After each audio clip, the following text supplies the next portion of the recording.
Thanks for joining us here on Fox 10. Got a cool cloud shot to show you here. You can see the rays of this sunlight coming around the top of that thunderstorm. Kind of a cool looking cloud at the top of that thunderstorm. Kirk sent in the picture. Here's a zoomed in look at it. This is called cloud iridescence, and it's when the sunlight passes through ice crystals or water droplets, kind of like a prism.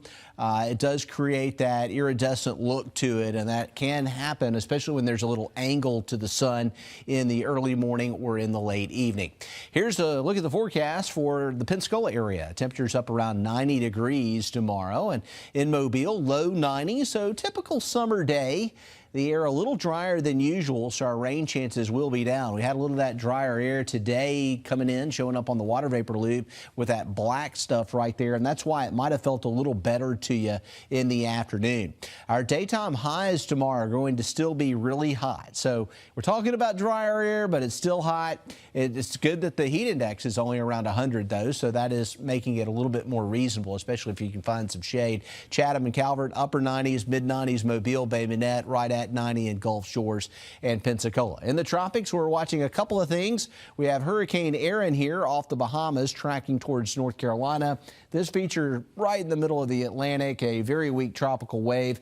Could develop in the next week or so, but it may take a similar track to Erin and stay out of the Gulf. And we've got a new wave coming off of Africa. Right now, the odds of development about 30%, a marginal environment for that one over the next week or so. Just something to watch.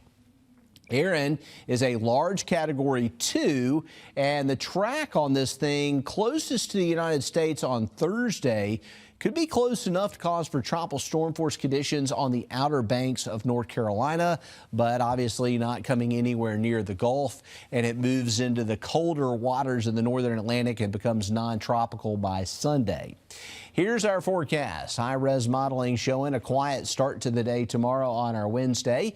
We'll get a few spotty thunderstorms in the afternoon. You can see a little bit of activity around Pensacola and some pop-up showers there through tomorrow evening. In our extended forecast, our rain chances are at 40% on Thursday, 50% Friday and Saturday, 40% on Sunday, and then isolated next week. And what we're seeing, we've got a front moves in here and stalls, and so that'll knock our daytime highs down a little bit. It's still humid at night. Then next week, we could see slightly improved drier air and lows in the around 70-degree range, maybe even some upper 60s by the middle of the week next week. Hopefully that forecast will hold. We'll keep watching. It's not a fall front, but it may be a little dry air push. So we're continuing to watch that in your long-range forecast.